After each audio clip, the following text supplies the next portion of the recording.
Are you guys ready for the mailbag? I know I am. And Crown Jewel is just a week away. I'm really excited to be able to hear what you guys have to say this week on the Mailbag Show. Everybody get ready. This is the show that's all about the listeners. Let's get everything going right after this. So if you guys don't know who Austin Cook is, he's a national U.S. champion in judo. He is a U.S. Open champion, a World Cup medalist, and he just launched his own YouTube channel. It's called Bad Boy Medicine. And right now there's a promo video up there. It's only a minute long and it's already got over 10,000 views.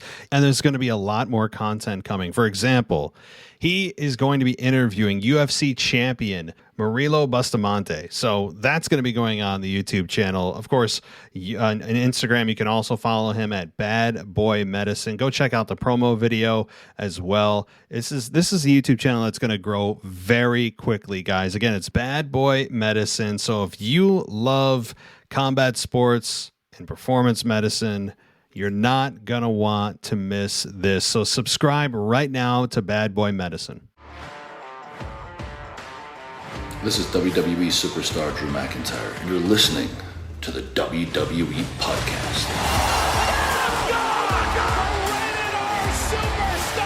The champ is the one that everybody wants, me. Becky Lynch is going to WrestleMania. Claymore. Austin 316 says I just whipped your ass. This is my iron. You're going to acknowledge me. Oh, yes, it is that beautiful time of the week. Our favorite show here on the WWE Podcast, where you guys get the voice. It's all about you. And yes, you'll hear a lot of my voice, but this is you speaking through me, at least through the first half of the show. The second half of the show, we will get to hear all of your beautiful voices and opinions, rants, whatever it may be at the back end of the show. But first, I'd like to welcome you here. If you're new, this is the Mailbag Show, meaning this is all for the listeners. Emails and voicemails that come in, we get to talk about during the show. It's 100% dedicated to the listeners, so that's pretty cool. And if you're wondering how to participate, email us at realwwepodcast@gmail.com, or, of course, you can call us at 518-952-0247. And as we get closer to Crown Jewel, I would like to invite you to go on Patreon and join us there. For $1 a month, you not only get every show we do ad-free, but you get a shout-out on this show. And most importantly, you get to be part of our Discord server group that happens every single time a pay-per-view happens. Now, this pay-per-view is a little different because Crown Jewel is a Thursday in like the middle of the day for people, and it's not conducive to a live format, so to speak, but it'll be open throughout the day. So no matter what time you listen, I'll be participating as much as I can. I have my big boy job, as most of us have our big boy and big girl jobs, but I will be doing a post show that night. I normally don't record Thursdays, but with the pay-per-view, there will be more than enough to talk about, and hopefully we can get the Botch Guy back on the show and discuss Crown Jewel. Lastly, if you want to go ad-free through Apple Podcasts directly, you can. You just click on our ad-free button at the top of our page, our channel, and it'll get you 7 days ad-free. We upped it from 3 to 7 for a trial, a free trial for 1 week of absolutely ad-free listening for every show that we do. Ad-free, 7 days. Try us out. And if you stick around, it's only $2.99 a month after that. So, okay, let's get to the voicemails and the emails. As I said, voicemails are on the second half, so let's get to our emails. And as patrons always do, they get priority placement in the show. It's another perk of going on Patreon. And this one comes to us from Randy. Randy, the patron, joins us and says, "Hey, Matt, Randy, the patron here. So Liv lost. Guessing maybe Carmella is going to lose to Zelina. Then Shayna beats Doudrop. I'm pretty happy with that final. Only thing is, if Shayna wins, how do you think she will act? Like all others, do you think like an actual queen? It sucks because I could see Zelina being an awesome queen also." Okay, first point. I know you have a couple more things here, but how do I think if Shayna were to win, how would she act? Hopefully not like every other queen. Hopefully not like that if Shayna were to win. Now, I actually don't believe she will, but let's play this out.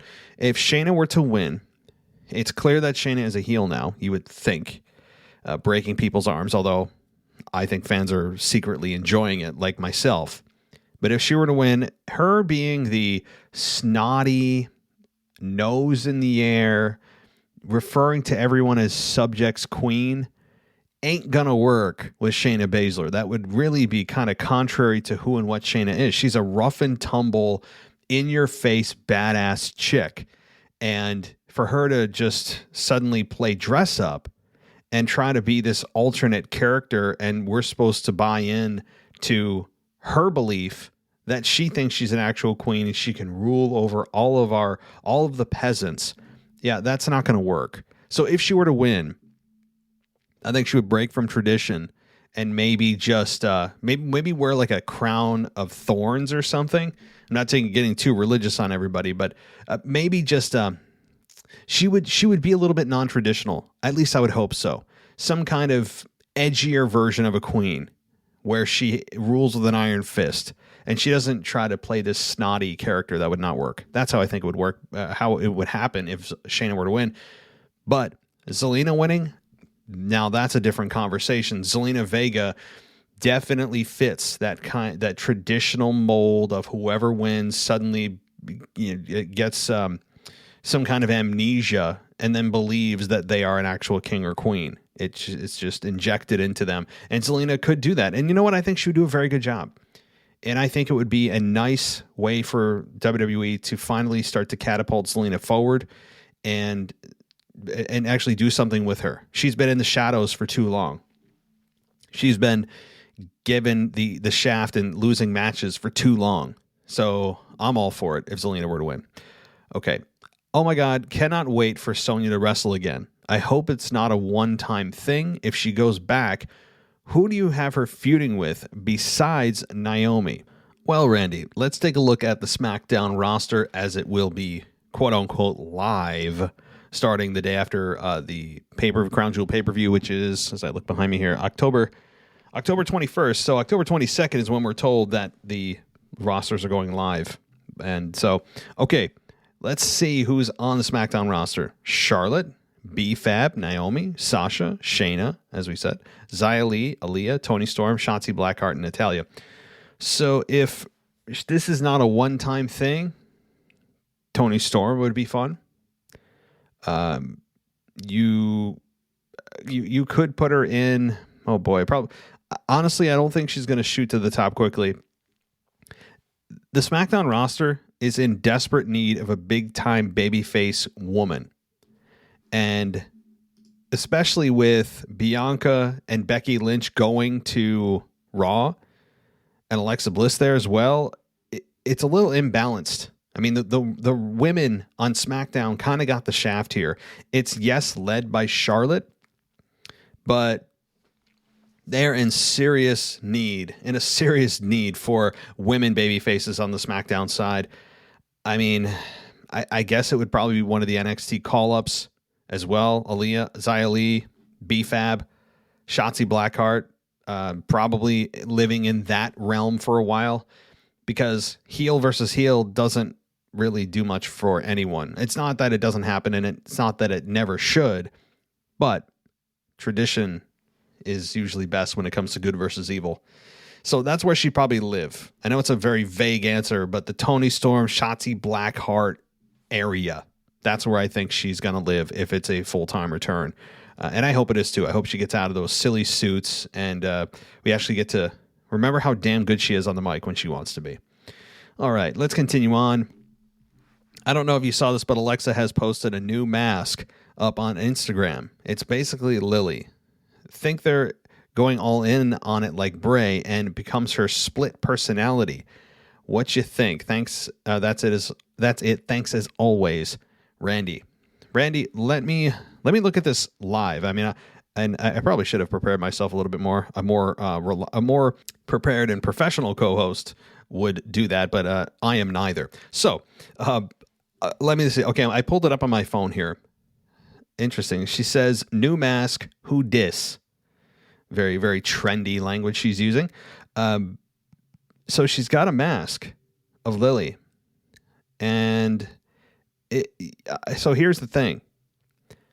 I think you could be right that it's a split personality, but it very well could also be kind of the Hulk up to when she wants to go in, like crazy mode, right? When she, remember when she did those transformations and the lights started going out and then she just, was suddenly invincible. It could be that when she wears it and puts it on, it gives her some kind of power. They need to be very careful with this. This could turn into be very hokey. It is a creepy mask. I don't know if it's also maybe just symbolic of something they're going to put on WWE Shop, which is exactly what her comment said, WWE Shop. So it could be nothing. And honestly, it just could be, hey, buy my stuff, right? Buy my stuff. I get royalty off of it.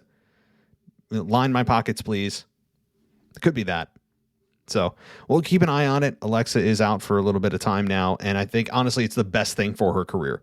It's a good break that the fans needed from her. And it's going to be very interesting to see what happens when she returns. No doubt. So, I mean, she could feud. She could feud with Alexa Bliss and Charlotte, right? Because Charlotte's the one that tore everything up, right? So, all right, let's get it moving on here to the G-Man. G-Man this week says Zelina Vega will win the Queen's crown. She's the right person to win it.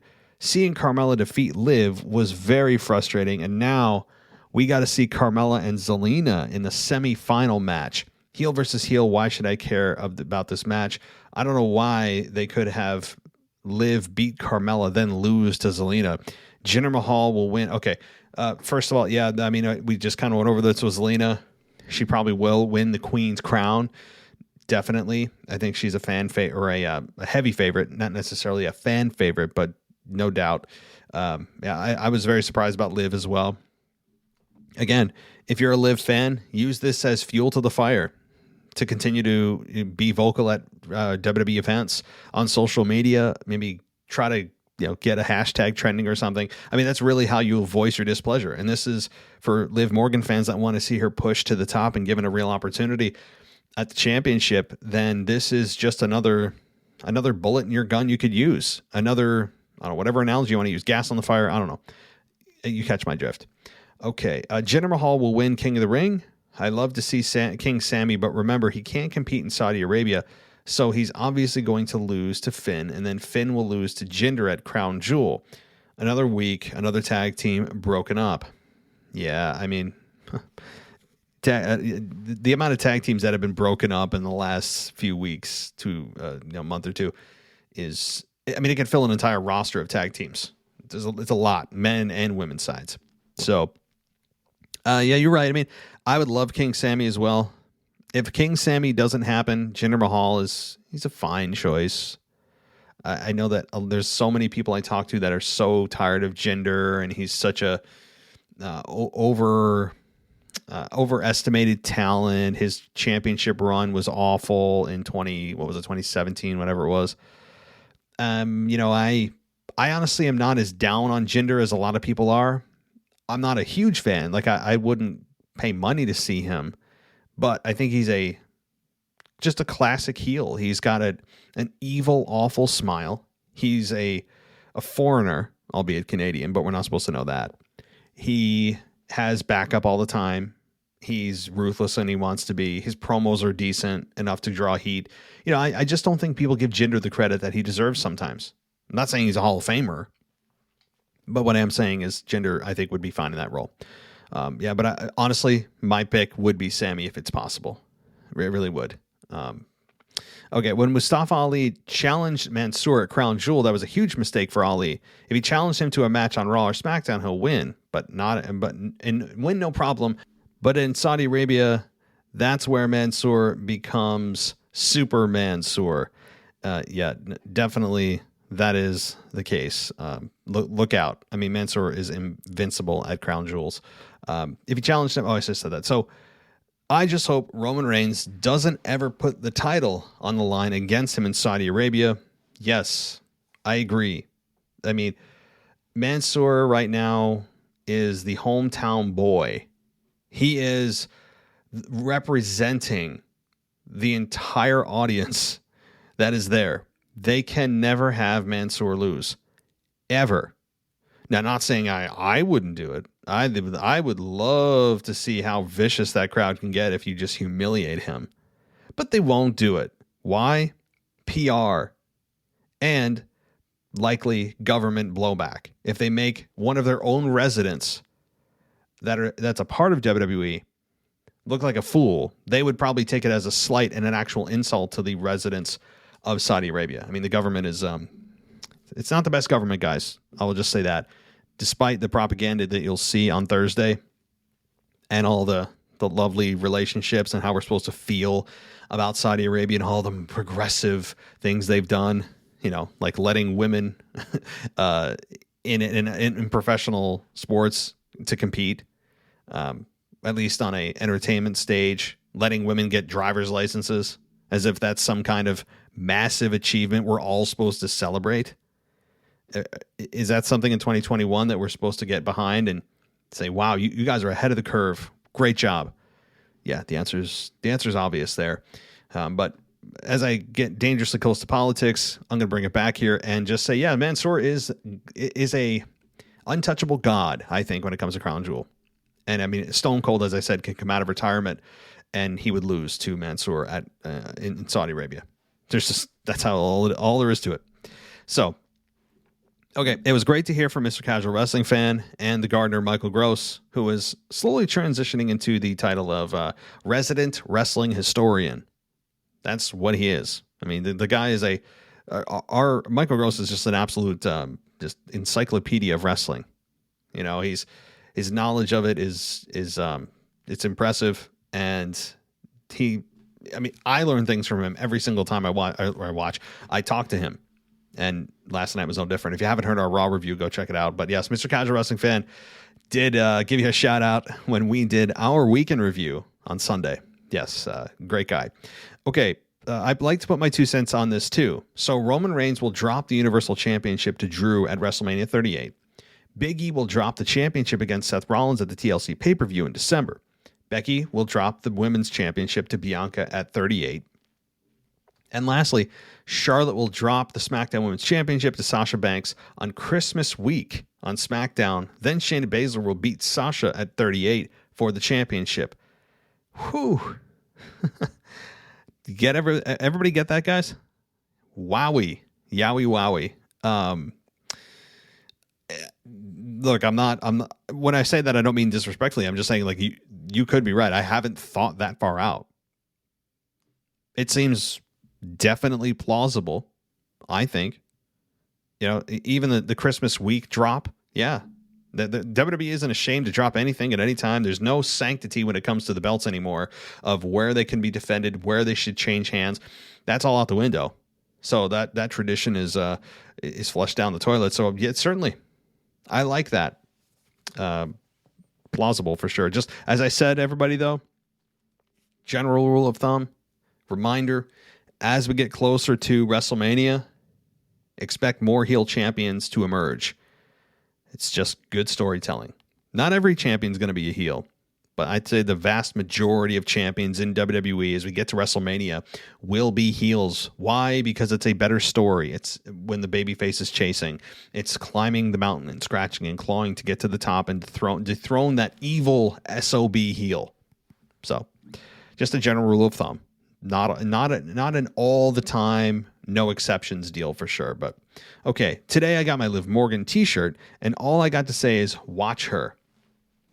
Take care to everyone on here. I appreciate the friendship I have with all of you on here, on Twitter and on Discord. I love chatting with all of you, and to my friend DJ Kuzmo. Man, that guy can be a great manager. He can cut a promo. I'm sure NXT 2.0 is hiring. Go for it, DJ. Talk to you later, Matt. Thank you. Yeah, no doubt. DJ, that's a good idea. Maybe DJ, if he his current career path isn't working out for him, I think he's got a spot on NXT 2.0. Send your resume in, DJ, to the HR department in WWE. I'm sure they'd love to have you. I'll say this: it'd be an improvement. Maybe you can be on the creative team, and you can be like my insider that's leaking information to the public, and I will keep you under wraps. obviously say anything, and we'll have this little relationship where you scratch my back, I scratch yours. I like it. Yeah, I like this. Good stuff. Good stuff. All right, let's continue on. And our next email comes to us from Dennis O'Brien. He says, "Hello, Matt and company. Did you notice Kevin Owens' body language and his facial expressions, especially as he was leaving the ring after his encounter with Tozawa? He looked seriously pissed off, and how could you blame him? He is definitely AEW bound. I know we are months away, but who do you think is winning the Rumble matches? I'm thinking Brock and Shayna Baszler." Whoa, okay. Rumble, man, that's tough. I mean, it's I hate to be a cop out right now, but I mean, it's October, and this is what, 4 months away? 4 months until the Rumble. It's so hard to pick. I mean, if I'm looking at the draft, I know there's free agents like Brock and things out there, but if I'm not going to go with a free agent, and again, it depends who's champion at the time too. It's really hard to predict that far out. I mean, I wouldn't mind Bianca being a 2-time winner.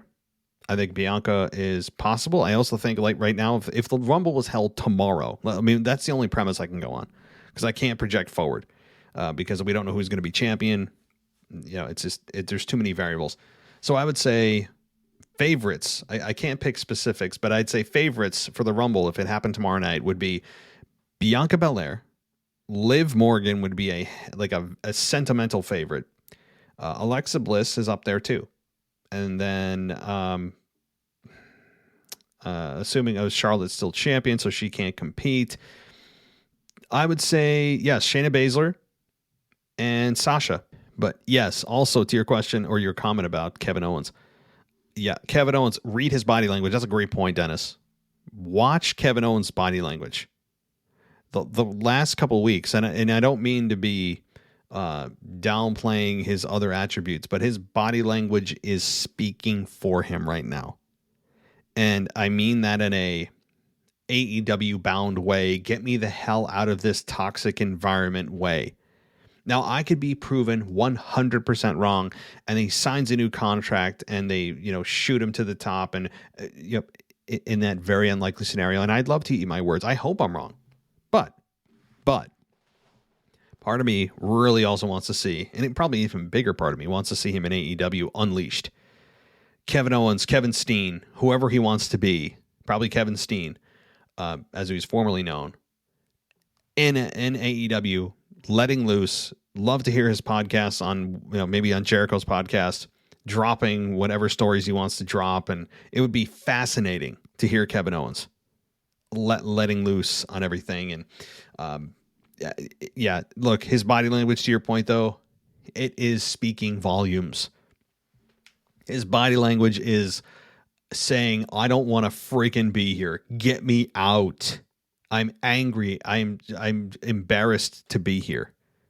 I'm better than this. And I'm here just to get a paycheck, and I'm counting the minutes. That's exactly right, Dennis. So let's all keep a keen eye on KO's body language. Because while he's not verbally speaking, his body's doing it for him. All right, guys, it's time to pay some bills and take a quick break for the sponsor of this show. But we'll be right back with more emails and your voicemails coming up. So if you guys don't know who Austin Cook is, he's a national U.S. champion in judo.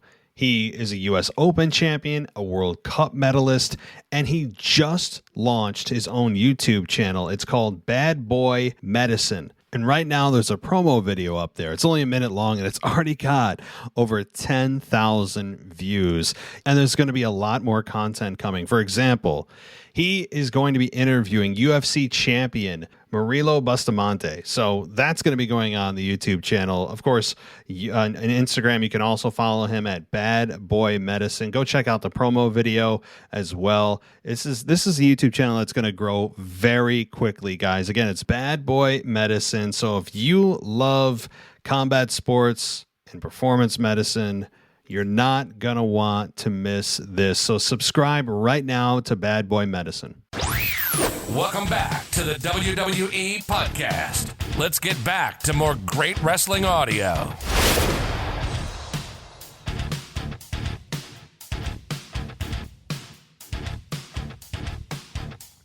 All right, everybody. Thanks for staying with us, and let's continue into our emails here. Dive a little deeper and take it. Our next one from, who is it here? Matt from Cocoa Beach. Nice name, dude. It's a nice little ring to it. I don't know what it is, but cool name. So you say to me, do you think if the WWE presented the officials better, giving them stronger authority figures with more influence, would that make the product better? Like Vince in the late 90s, early 2000s, Teddy Long, Bischoff, Stephanie, etc. I guess I just enjoyed the dynamic of a strong figurehead and what it added to the storylines back in the day. For example, I'd rather see someone like Shane O'Mac or Triple H as GM any day of the week over the current officials. Thanks, Matt, from Cocoa Beach. I know you have a second one, and we'll get to that in a minute, Matt. But, okay, first of all, I sincerely hate you because Cocoa Beach is nice, really nice. It's certainly nice. It's going to be very nice in the next few months as upstate New York gets buried in snow and ice. So I thoroughly, really just loathe you in jealousy. And that said, look, authority figures can be overplayed. I think that they outstayed their welcome for, many, many years in WWE television with especially the authority. The authority of Triple H and Stephanie, that got really old really fast. And then they set up a storyline at Survivor Series where John Cena's team beat the Authority's team, and the story was that the Authority would be no more, and yet 5 weeks later, they bring them back. So, actually, ironically, because of Edge and Seth Rollins, now here we are. What was it, 9 years later, whatever it's been. That said, I understand what you're saying. I understand the value that a really strong authority figure can have. I understand that there's star power to be had with some of these authority figures like Bischoff and Stephanie and Triple H and Vince. But Vince in the late 90s and early 2000s, we have to remember that he was involved with one of the biggest, if not the biggest star of all time in Stone Cold Steve Austin. He wasn't just an authority figure. He was a competitor to the best he could, which, we all know the limitations of Vince. As Jim Ross would say, he was a cow on ice. But it still worked with Vince. Vince and Austin were the biggest money-drawing rivalry, arguably, of all time. And that was a special chemistry they had. You bring in Teddy Long, Bischoff, Steph, the ones that aren't really competing in the ring anymore. Here's the problem with it. I understand the shock value of it. I understand that having somebody run the show can be fun. They did it with Kurt Angle, but things have gotten so scripted, like with Kurt Angle, that I think it almost ruined his return to WWE because people didn't want to see him in a GM role. They wanted to see him in the ring. And that's not what WWE did until it was too late. And they had him against Baron Corbin. Remember that at WrestleMania? Oh yeah, I'm old enough to remember. So I understand the value that a big-time GM can bring. I understand the value that the show can be elevated to if you bring those GMs in. But I also don't think that having a storyline center around a WWE official or GM or commissioner, whatever you want to use, is a good thing to do. It should be about the talent, not the distractions of the GM. WWE survived many years, many decades without a GM. You'd occasionally see Pat, Tunney is his last name, who's the president of the WWE event, in the 80s, come in to make a decision when it was a big moment, a big reason to do it. It doesn't happen often where there's not an authority figure in WWE, and they slowly, under our noses, brought back the GM position without saying it's a GM position. They just had somebody random backstage named Adam Pearce who suddenly started making rules, and the next thing you know, he is the WWE official who's the GM that they won't say is a GM because they think that they can just put the blinders over our eyes that it's not the exact same thing. It's the exact same thing, an official or a GM. It's the same thing. It's the same function. It's the same role. There is nothing different other than the title, and everybody's supposed to just not pay attention to that. So if you're not a fan of authority figures, well, you haven't liked the last 6 months, 12 months. But this is a hell of a question because it could create its own show, its own episode. But I hear what you're saying. buddy. All right, your second email. You say that you're from Cocoa Beach. Again, yes, thank you for rubbing it in. I recently, at the start of the pandemic, actually have gotten back into wrestling and watching WWE as a part of my weekly routine. When the world shut down, I started watching the WWE Network and went back to the era of wrestling that I remembered when you were a kid, which was the mid-2000s era, and my favorite was Batista, before getting interested in the modern product. A big difference between that era and this era is the way a general manager of SmackDown or Raw was presented to us. Today, I know they have Adam Pearce and Sonya, but they are extremely dull and boring and not even called general managers and float between both brands and just have a feeling, or rather, I feel that they are there to present us the obvious. Well, yeah, I mean, a lot of GMs have done that in the past. I mean, Teddy Long, how many times have you seen a setup where you know a tag team match is coming? Constantly. And you have Teddy Long come out in his hilarious music. I always love Teddy Long's music. It's just so catchy. And the dance he would do. Great guy. I actually interviewed him a number of years ago. But anyway, my point is, I know what you're saying. Adam Pearce and Sonya are dull and boring. But shouldn't they be? You know, like, again, what I just talked about with the charismatic, big name, brand name, big star GMs and commissioners and all that. Do you really want them being the focal point of the show again?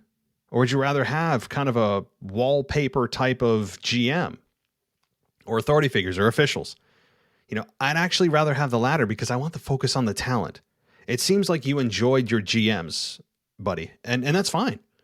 It's cool. I understand there were some exciting moments with GMs. Hell, I mean, Stone Cold and Eric Bischoff as the co-general managers of Monday Night Raw. That was a whole lot of fun.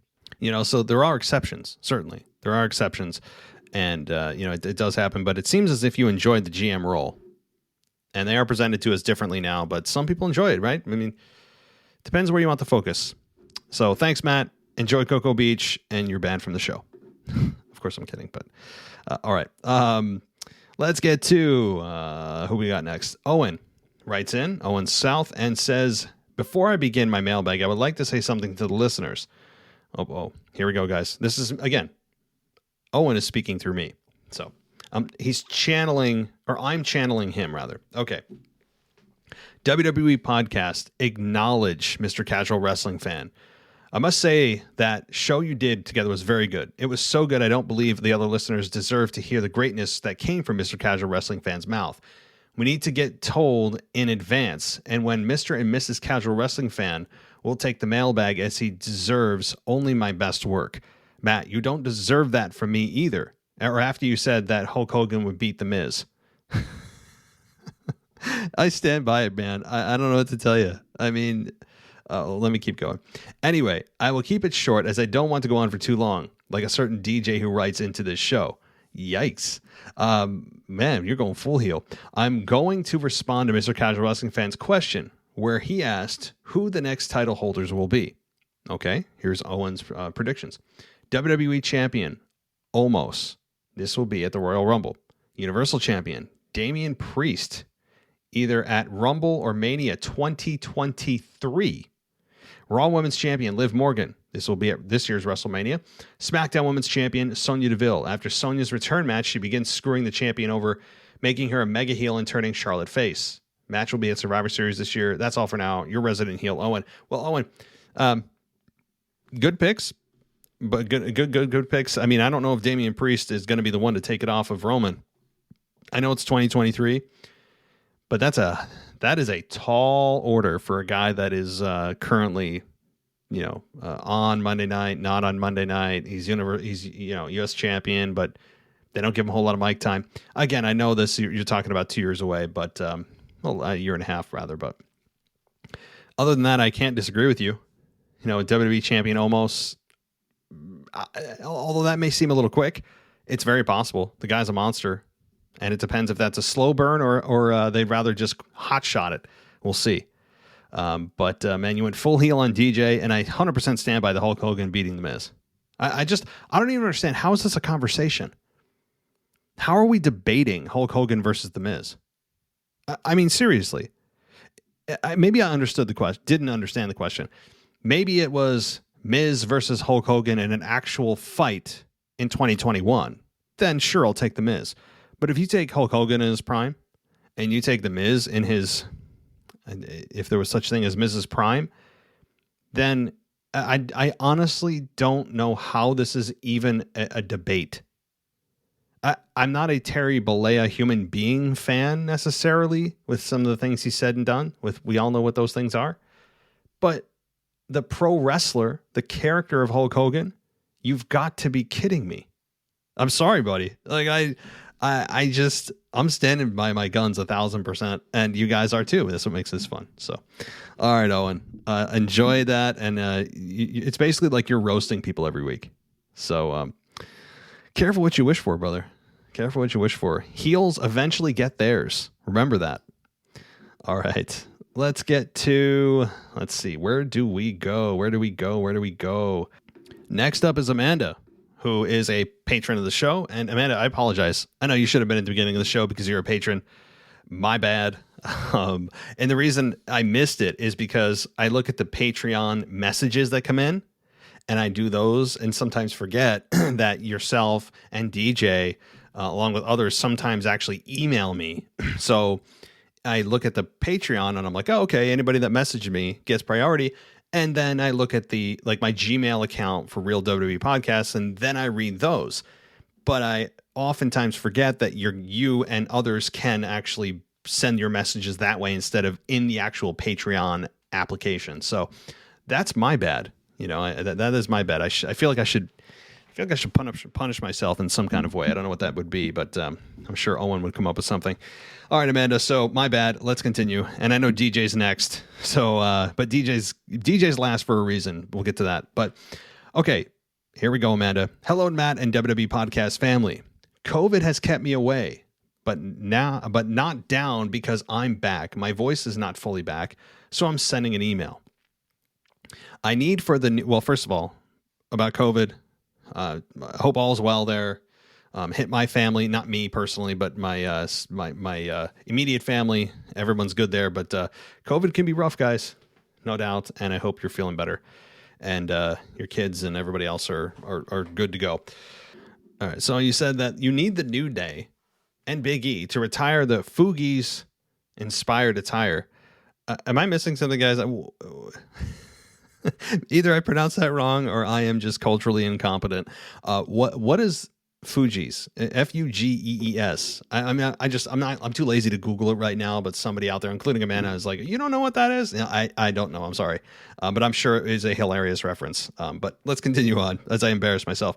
You're on different rosters now. You do not need matching attire. Speaking of New Day, I'm getting vibes they may turn Xavier Woods heel soon.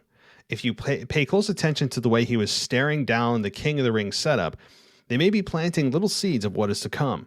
I also agree with you and Mr. Casual Wrestling Fan 100% regarding Big E. He does nothing for me, and he needs a character overhaul. WWE is trying to throw him in our faces with having him appear on college football promos and major boxing matches, but nope. I think if they actually built a story around him, I may have been more open. Couldn't agree more, Amanda. I mean, this is like a bit of a love fest of you agree, I agree. We all agree, aren't we great? But I mean, for real, it is tough to get behind a character that has evolved next to zero over the last 5 years. Just like he's kind of like on the Miz evolution scale, which is to say that there is no evolution of the character. It is just stuck in this spinning wheel of embarrassment. Now, not embarrassment of performances. It's all about the character, guys. That's it. Nothing else bothers me about Big E other than his character and his finish. But that's it. So, yeah. But, okay, let's keep going. If I was Liv Morgan, I would follow Kevin Owens and leave WWE as soon as her contract expires. She has so much potential to be great, and I have no idea why the WWE keeps screwing her over. But people like Carmella keep getting a push. Guess it shows that Vince still has his favorite type. Yes. That is true. And if they're going to keep Liv here just as another warm vessel of a human being, just to take a pinfall every other week and not do anything with her and put her on the back burner, year after year, as I've already done year after year, then I would get the hell out if I was Liv Morgan. Unfortunately, I don't know what her contract terms are, but I'm with you.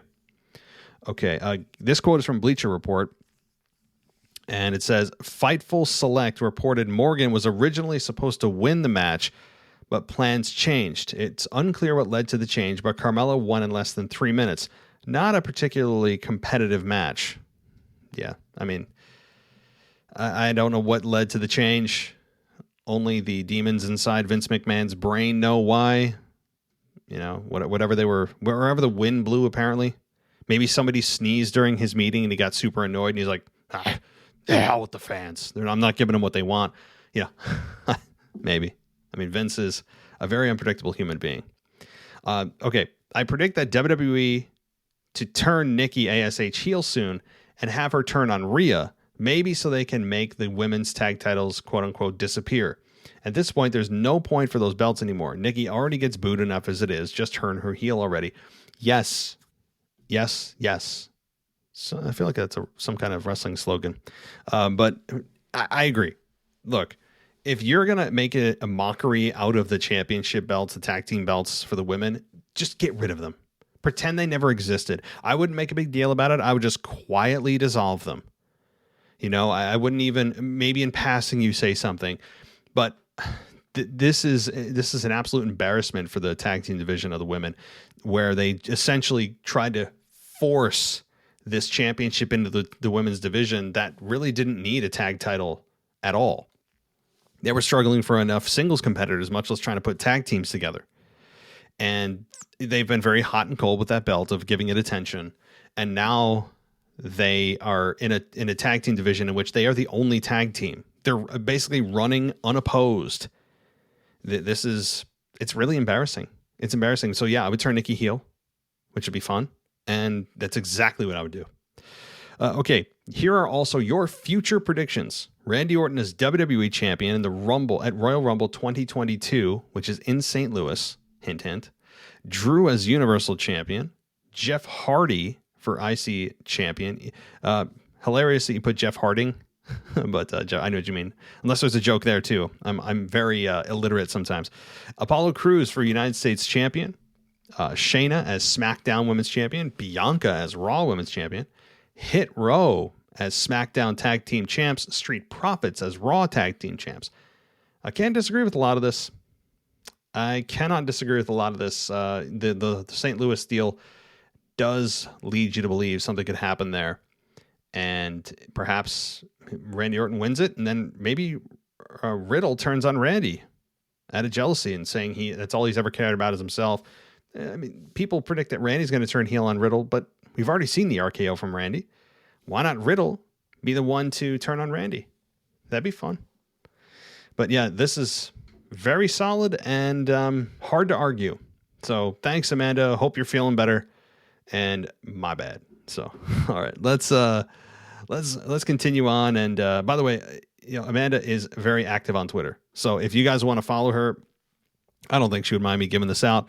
On Twitter, you can follow her at Amanda_Gyn.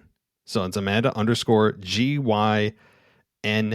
And her name is Sleepy Mom 989. So just search for Amanda Gyn and you will be able to find her and let her know what you think. She was a co-host on this show actually a month or two ago, and maybe we'll get you back on. Maybe that will be your apology, Amanda. Would you accept my apology if I brought you back on? The answer is yes, because if you say no, then that means you didn't value being on the show. So there is a correct answer here. All right, let's move on. Oh yeah. Okay. Now we are going to get to none other than Mr. DJ Kuzmo, who's back at it again on our Mailbag show. Are you guys ready? Because we're about to get in the DJ booth.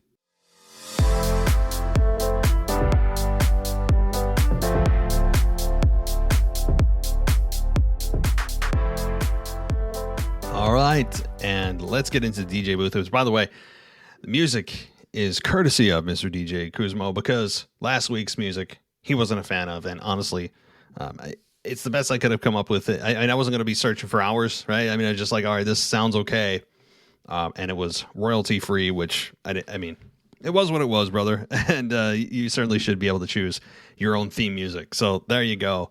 Mr. DJ in the DJ booth. Let's see what he's got to say this week.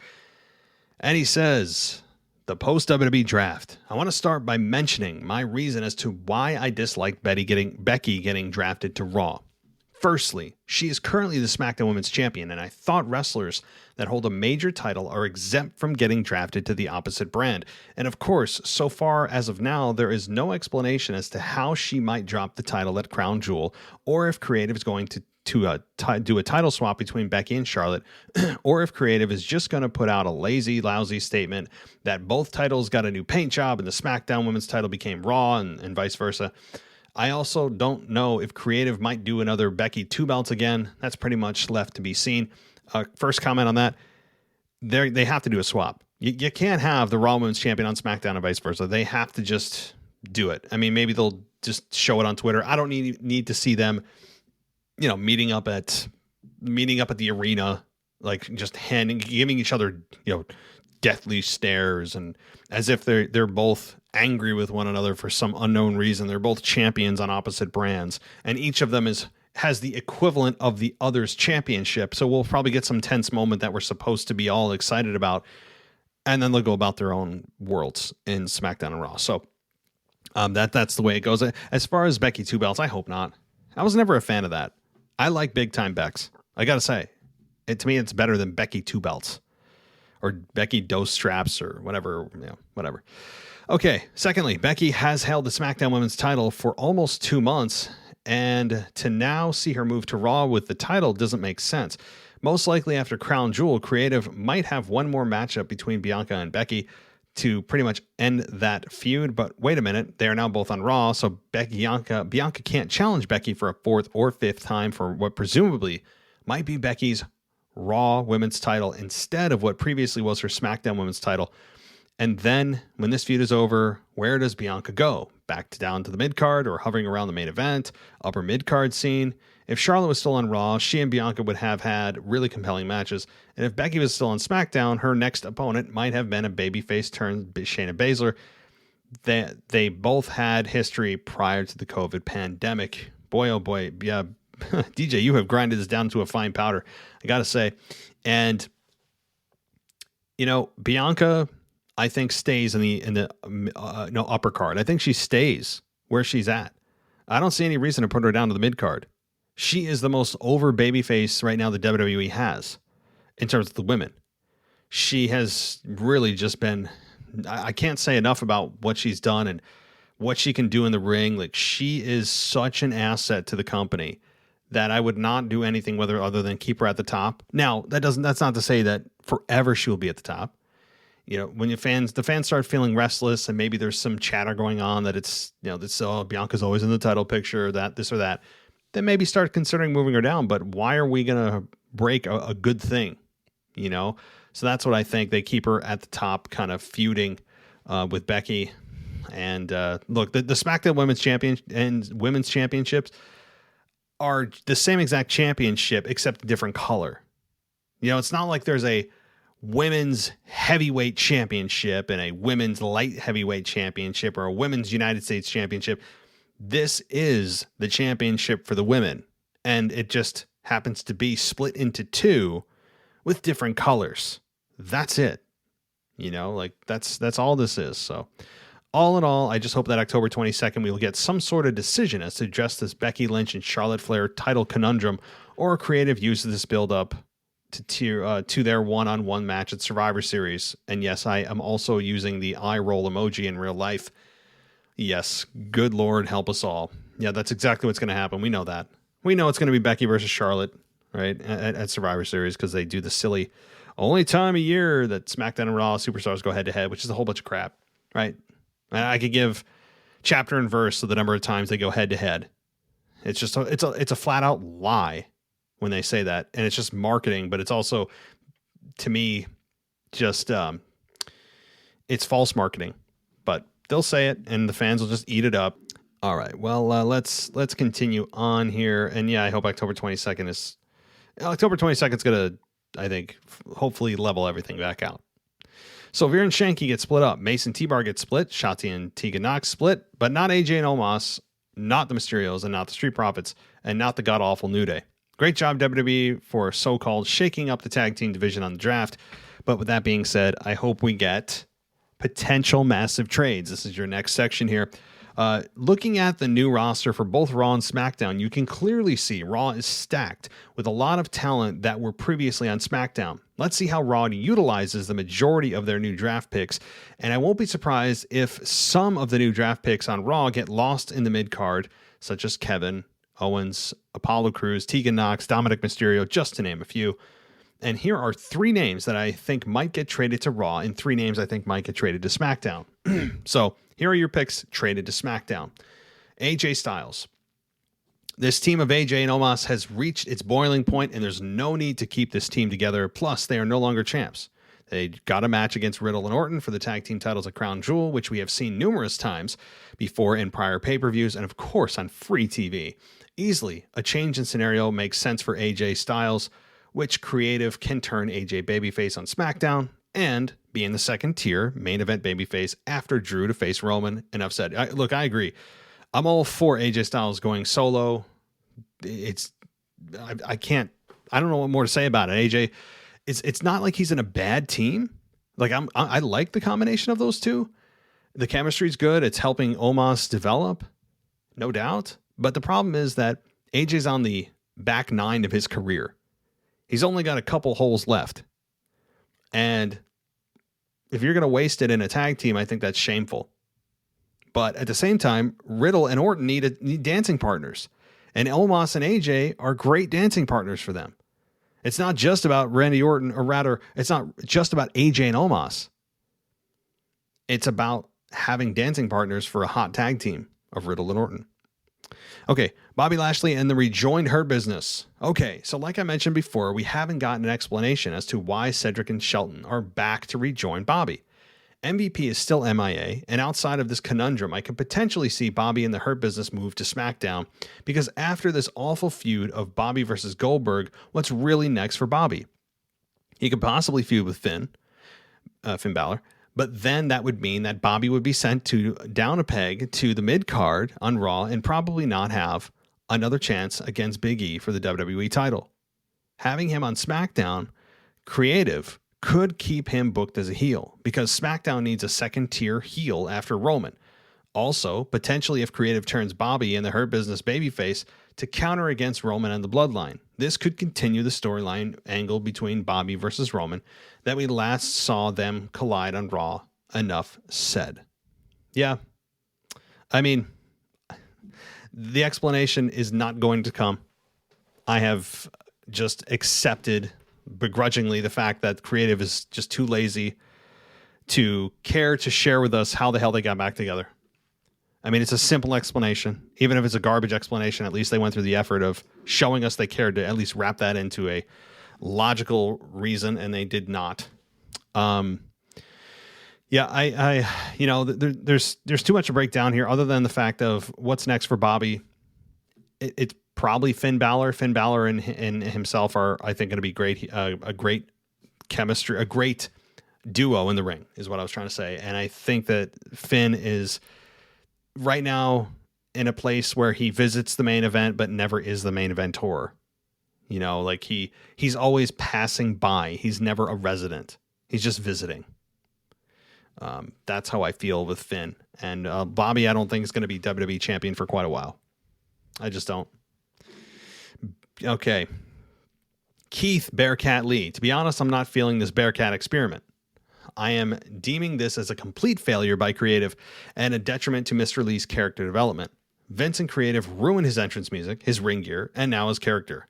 However, I could see Mr. Lee getting traded to SmackDown in an attempt to resurrect his main roster career by having him join the Hurt Business. Last time I checked, Mr. Lee is a heel, so we could possibly see in hopefully a year from now, Mr. Lee's dissension from the Hurt Business and his ascension as the coveted babyface to the main event scene. Kind of like that. Kind of like that guy who has the quote-unquote most electrifying move in all of sports entertainment. I'll leave that to your imagination as to who that guy is. Yeah, I don't know. DJ, you've stumped, I think, most of my audience and myself. Picks traded to Raw. Okay. Cesaro. Definitely a change of scenario when is needed for him. But I totally forgot that he was in WWE since we don't see him on SmackDown. Granted, if Cesaro moves to Raw, he might also get lost in the mid-card. But whatever the case, maybe Cesaro needs a change, and maybe traded to Raw, being traded to Raw might do him some good. Or he could just ask for his release. You know, Cesaro, I think we have seen the maximum exposure you're going to get with Cesaro in WWE. I think WWE has now felt that they have gotten everything out of Cesaro. Cesaro has been there for a long time. He's been on both brands a lot. He has faced nearly everybody that you can face. He has dipped his toe into the main event. And, he did this past year with Roman Reigns, had a really good match. Ultimately, he's not going to win. So I think that they feel that they know exactly what Cesaro is and is not. And they have his role very defined in this gatekeeper, can work with anybody, physical, won't get the company in trouble guy, the reliable corporate guy. That is Cesaro. And it's really going to be interesting to see if after Cesaro's contract ends, which we don't know what that is, but when it ends, if he sticks around or perhaps he goes to AEW. It's possible. I think he'd be a nice fit in AEW. So, all right. Happy Corbin and Madcap. Let's just call them Baron Corbin and Riddick Moss. In my honest opinion, they fit better on Raw and not on SmackDown since they could be replacements for Miz and Morrison. And their happy talk can get some airtime on a more lengthy show like Monday Night Raw. I actually don't hate them. Even if they are the fill-ins for the need for some kind of comedy act that, again, perceived comedy act of the Miz and Morrison, I think Happy Corbin and Madcap Moss, whatever you want to call them, are fine. Yeah, I actually don't hate this gimmick, and I know that Madcap looks ridiculous. He looks like a 1920s bartender. I get that, but he's got something going that's different. I would have loved to see the poor Corbin hashed out for a few more months. That was the most entertaining I've seen Corbin ever. But this is fine. He's an obnoxious heel with a bunch of money. It's fine. Yeah, I'm cool with it. I really am right now. Sami Zayn. After the King of the Ring tournament, I really don't know what's next for him. He could probably feud against Shinsuke for the IC title, but we already have seen that. Here's an interesting thought. What if KO and Sami become tag team champions on Raw, challenge and win the tag titles from Riddle and Orton, just to give Kevin Owens a bright spot before he evidently leaves for WWE for AEW? Plus, I have never seen a Sami Zayn Damian Priest match, which would be pretty awesome. And imagine Sami Zayn with the U.S. title and the tag titles alongside his longtime best friend KO. It's a nice pipe dream, DJ. It's a nice send-off. It's a nice way to say thank you for all of your contributions and helping advance this company forward. I don't see it happening. The reason I don't see it happening is if they know that he is likely to go to AEW, do you think they're going to give him a nice celebratory send-off? Yeah, that's not the way WWE operates. They're going to bury him. They've already started. Now, it's been only a month or so, 2 months. Let's see if the trend continues. As I said, things could turn around. He signs a big deal. Maybe he's playing the game for the most money, and that's what matters to him. But I doubt that. I think he wants out. And he wants out badly. So to me, Kevin Owens is interesting for that fact every week. I'm going to be watching to see if there's a little bit of real stuff going on. It's not just storyline. So I don't think it'll happen, buddy. It's not in the cards for KO. That's a nice little dream that you put together, but unfortunately, no. Okay, final part here. Shout out to the Mr. Casual Wrestling Fan on joining the Weekend Review Show. I like the game show concept of predicting who will be the next Universal Champion, who will be the next WWE, SmackDown Women's Champion, Raw Women's Champion. I will mention my ideal picks for the next potential champions next week on the mailbag because I've written a lot of ideas as to how my ideal picks will become champions. The storylines are layered, and I kind of book all the way to next year's SummerSlam. Oh my God, in 2022. So stay tuned for that. And a major announcement from me next week, folks, as we wrap up today's edition of In the DJ Booth with DJ Kuzmo. Peace. Well, thank you, DJ. Thank you very much. And I know that we also I believe, are ready to go here with voicemails. So, that being said, who else better to start with than the guy that we just heard from, and that is Mr. DJ. So, let's see what he's got to say this week. Hello, WWE Podcast World. This is none other than DJ Kuzmo back at it again on your Mailbag show, recording live once again on a beautiful Tuesday evening. And we are just days away, not from Crown Jewel. We are days away from October 22nd, where we could actually get an idea as to who is going where, and the rosters will actually be changed. So for now, we're going to see some unusual faces on Raw. We're going to see some unusual faces on SmackDown. But I don't want to get into a deep rabbit hole as to what the hell are we seeing the Usos on Monday Night Raw again. I don't want to get into that rabbit hole. I want to talk about the whole King of the Ring and the Queen's Crown. Let's call it Queen of the Ring tournament concept. What the hell, or how the hell did we get all of these contenders to be in this tournament? Rey Mysterio honestly doesn't belong there. He's past his prime. Piper Niven, also known as Doudrop, she shouldn't be there. She's not ready for that type of stage in her career right now, as she's now just starting to get her feet wet on the main roster. But just to see none other than Liv Morgan once again lose in an opportunity to get into that, that upper mid card to main event position.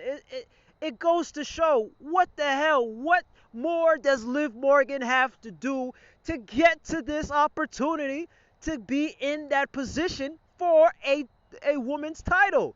We saw her, she could have had the opportunity at Money in the Bank. And now, again, to lose to Carmella in less than, 5 minutes in a short match on SmackDown? Come on, WWE. I mean, what more does Liv Morgan have to do just to get an opportunity and just to see it happen again? Shaking my head and just about this situation for Liv Morgan. We all want Liv Morgan to do well, but like I said, where does it go from here for Liv Morgan? So I also want to talk about, there are some one of the favorites to possibly win the King of the Ring.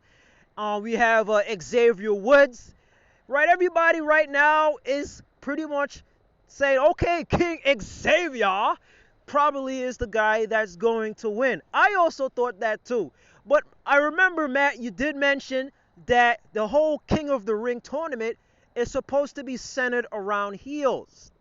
So I thought about it. For a while as to who could possibly win the King of the Ring. Yes, there's Sami Zayn.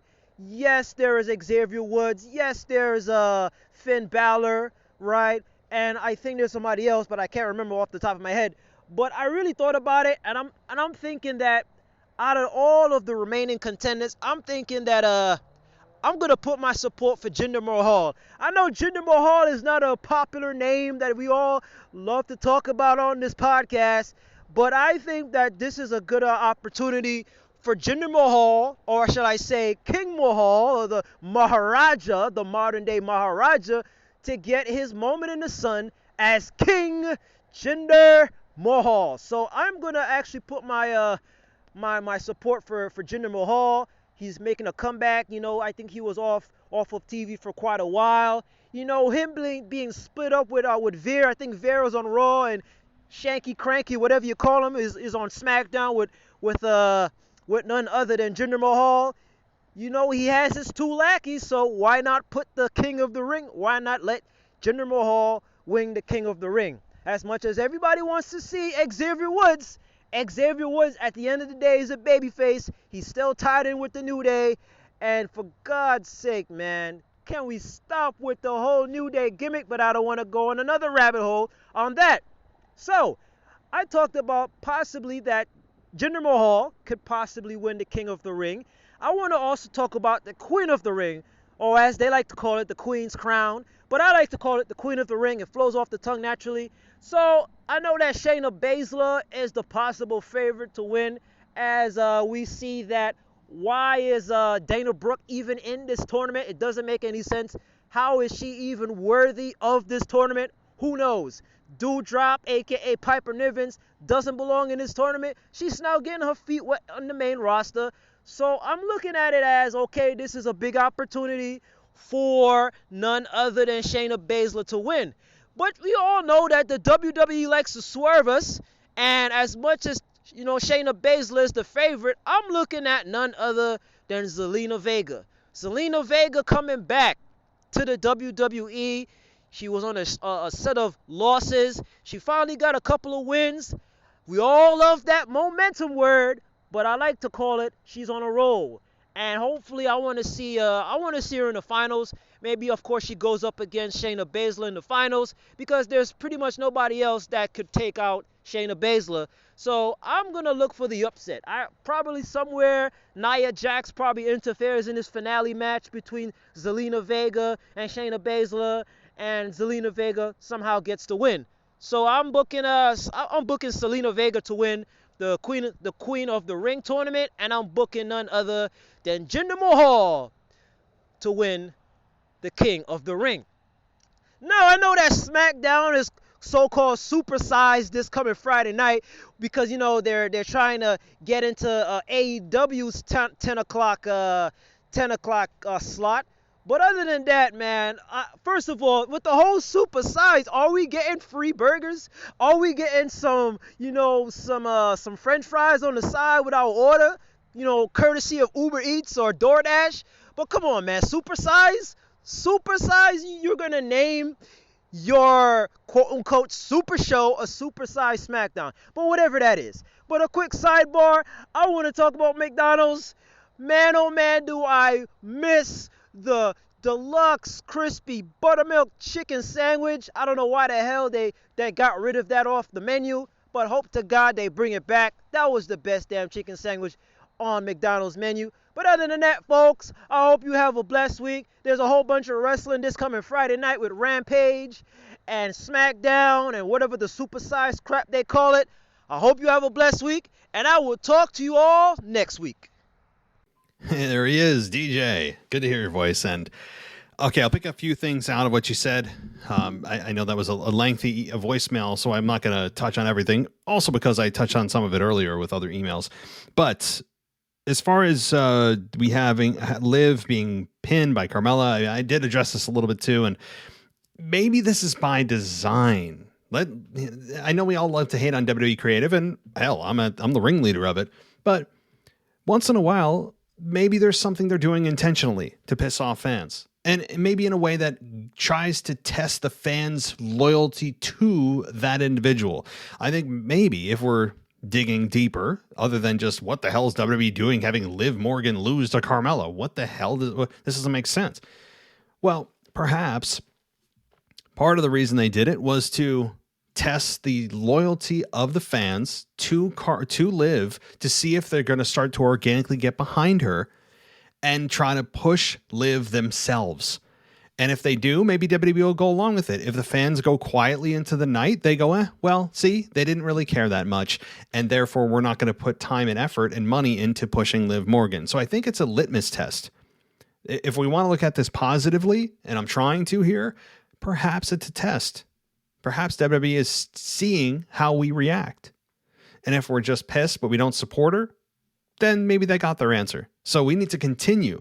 When you go to these events, guys, cheer for Liv. If you want Liv and you want her to rise higher, you don't like what WWE's done, support her vocally or on social media. There's no better way to do it. There's no other way to do it. So how about that? There's a positive spin. King Jinder. Yeah, look, I think King Jinder is nice. And it's really an accolade that doesn't mean a whole lot. And it's a perfect thing for a heel to win. There's no other way to say it. Now, you talked about Xavier too.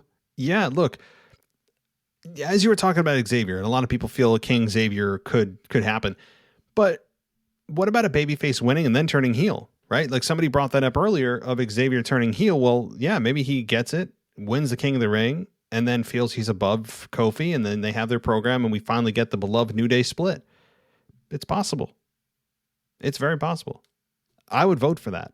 If they want to turn Xavier heel, I will be doing a 180 on the comments that I have been slashing the New Day for, or slashing the New Day with, for the last several years. But I need to see it first. I have a feeling that WWE wants to just be able to say they're the first team in history to not split, or implode. I think they like that. But okay, DJ, thank you so much for your contributions, and I hope you all enjoyed DJ's In the Booth segment. All right, we're going to take a quick break, give some love to our sponsor of tonight's show, and then we'll be back with many more voicemails, so stay right here. So if you guys don't know who Austin Cook is, he's a national U.S. champion in judo. He is a U.S. Open champion, a World Cup medalist, and he just launched his own YouTube channel. It's called Bad Boy Medicine. And right now there's a promo video up there. It's only a minute long, and it's already got over 10,000 views. And there's going to be a lot more content coming. For example, he is going to be interviewing UFC champion Murilo Bustamante. So that's going to be going on the YouTube channel. Of course, on Instagram, you can also follow him at Bad Boy Medicine. Go check out the promo video as well. This is a YouTube channel that's going to grow very quickly, guys. Again, it's Bad Boy Medicine. So if you love combat sports and performance medicine, you're not going to want to miss this. So subscribe right now to Bad Boy Medicine. Welcome back to the WWE Podcast. Let's get back to more great wrestling audio.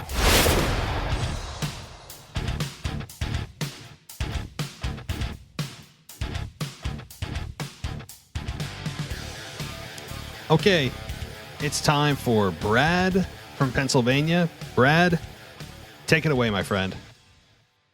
Hey, Matt, it's Brad from Pennsylvania. I've been gone for a little bit, but I'm back. Had a lot going on, didn't really have much time and stuff, but I didn't abandon you. I've been listening.